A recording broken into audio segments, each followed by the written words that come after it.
crisp night at ESPN, Wide World of Sports. Day one at the 62nd Pop Warner Super Bowl is in the books. Spectacular action under these bright lights as we welcome you to the Pop Warner Wrap Show. Tom James, Rini Angolia, the All-American from UMass, and the coach, Doug Graber. Great to have you guys along, and I think the teams that handled those first day jitters, Rini, are the ones that really came out on top. Yeah, I would agree. We had a lot of teams here for the first time. You didn't really know what to expect, when you're right. Handle those jitters, get through that first quarter, and then let that athleticism take off. So I think pretty much day one is what we expected. Well, Coach, we saw some incredible talent out there. Really, the stars of the future are on display. No question about that. And in Pee Wee and in Junior Pee Wee, two really good football games. But, boy, in the third quarter, things changed. But, boy, we saw a lot of great young athletes and really good execution for the young kids. All right, well, Coach, let's head into the Junior Pee Wee bracket and the highlights from that game. First, it was our first game of the day, Royal Palm Beach against the Coastal Eagles. Early on today, and a quick score as this team from Coastal, look at this catch that time. It's kind of Odell Beckham Jr. style. Yeah, this is Rod McAllen that came up with a great catch, but this young man right here stole the show. Hardly Gilmore, he's an AAU sprint champion. And Rini, this kid sets up blocks as well as any NFL back I've seen, and he can really run. 4 touchdowns for this young man.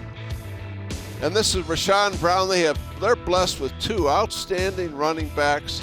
And this is a team that is definitely going to have a chance to go a long way in this tournament.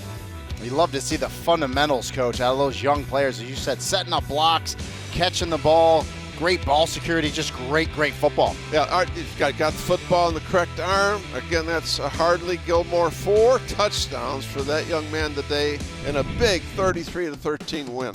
And those teams from Florida, a lot of speed out there as Royal Palm Beach victorious 33-13.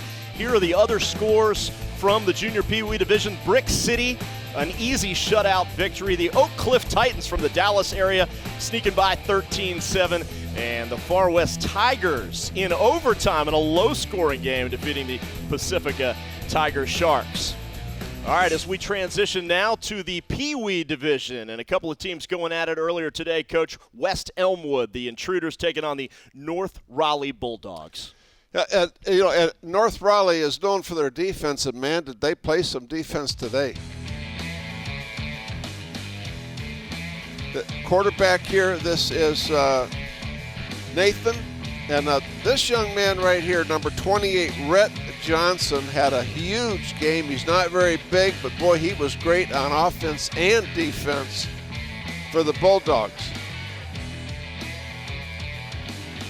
And their secondary was very well coached. Watch, this is Caden French, the safety, free safety. Really made a great break on the ball all the way across the field. And again, they ran the ball so well, really set up the play-action pass. That right there to Mitchell Watson, the tight end. And again, you talk about a corner that gets up and high points the football. Again, that was a terrific play by Rhett Johnson, and that really ended the game right there. And North Raleigh's another one of those Pop Warner organizations, Coach, that we see time after time. We keep calling their name out. And North Raleigh, a victory and shutout, 22-0. Brick City in a great shootout over the Creek Outlaws. Rancho Cucamonga from California, 32-8 against Naperville, the team from the Chicago area, and Oak Cliff again, a shutout win, 12-0 down there at the bottom. So, Coach Graber, in those early games that you saw today, what really stood out to you? You know what was amazing to me, and Rainey, that these young kids, and many of them here for the first time, I mean, not many mistakes. I mean, they came out right off the get, and they executed. And I tell you, it was great football, fun to watch. All right, well, let's take a look at the later games. We had 4 sessions in all today and lots of excitement out there. Let's take a look at the junior varsity division. We had Highlands Ranch, a team from out there in the Denver area, against the Deer Valley Sparks from the Phoenix area. And really, Deer Valley controlled the line of scrimmage, a lot of downhill running. Jacob Kelly there got the scoring going. And then defensively, really just a miscommunication between a running back-quarterback exchange. Deer Valley made Highlands Ranch pay every time they got a takeaway. That right there, Rovell Smith, another young player, made a lot of plays. And then defensively, a nice interception by Corey Johnson. Can't quite get it to the house on this one, but sets up the offense. And Rovell Smith, once again, the athleticism. Heisman's going to get away with a little hold right there. Doesn't get called, so it didn't happen. Smith with the speed to get it around right end and get it in with the score. And then really impressed with Brendan Anderson, the quarterback. Great catch by William Mikes. The control of his body, 360 in the air. And Deer Valley dominated that game. And they did. 34-6 was the final. Elsewhere, Palm Beach Garden, another team from South Florida, dominant against the Milford Eagles. Lenape Valley, veterans of the Pop Warner Super Bowl, victorious over the Tigers from Churchland. And down at the bottom, Lockport Junior, 29-0. A big win there. And Rini caught up with the coach after the game.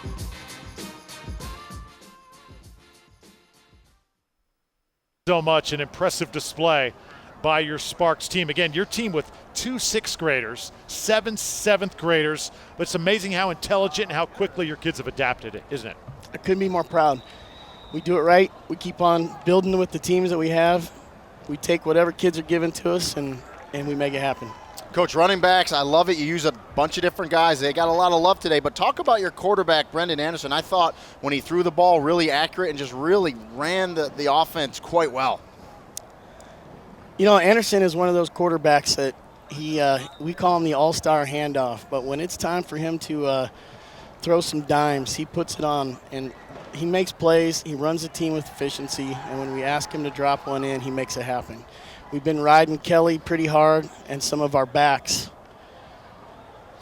Yeah, Coach, he drops dimes. He also puts them in his shoes, doesn't he? In his socks, right? You know, he had a great performance a couple weeks back, maybe a month ago. I think he went 8 for 10 with 4 touchdowns, and he found a dime in his sock. Ever since then, he's been carrying around that lucky dime. Good stuff. Coach, thank you so much. Best of luck in the next round. I appreciate that. Good luck, Coach. You got it. Thank you. All right, Drew and Rini on the interview there with that coach. That Sparks team's going to be tough to beat. In the Unlimited Division, Brick City, the Lions from Newark against the South Georgia Hogs. Yeah, Luke Henrich, the quarterback there, had 2 receivers, probably not supposed to be there, but they get the completed pass, and then Henrich once again rolling out, finds his receiver, Aiden Schuler. And I really like the way Luke Henrich ran this offense, a little end around this time to the receiver. Sarfi Span gets called down at the 1, but Brick City gets it in the next play. And then South Georgia, the Hogs didn't give up. That time quarterback Malcolm Jones hits his favorite receiver, Ontavious Carolina. But then that defense up front for Brick City, too dominant. The strip sack, the score. And again, Henrich finds a wide open Sarfi Span. South Georgia, though, no quit before half as Malcolm Jones gets it to his receiver, 23, Hakeem Harrison. Breaks a couple tackles. Good athletic move. Gets it in for the score to keep it close. But then just too much Brick City up front. Number 26, Jaquie Williams with a 72-yard touchdown run to put that one out of reach. And Brick City looked good in that win. You know, just a perfect combination of speed and size from the team from Newark. So they are moving on. They'll be a tough out. So will Tucolsi, the Red Raiders from South Florida.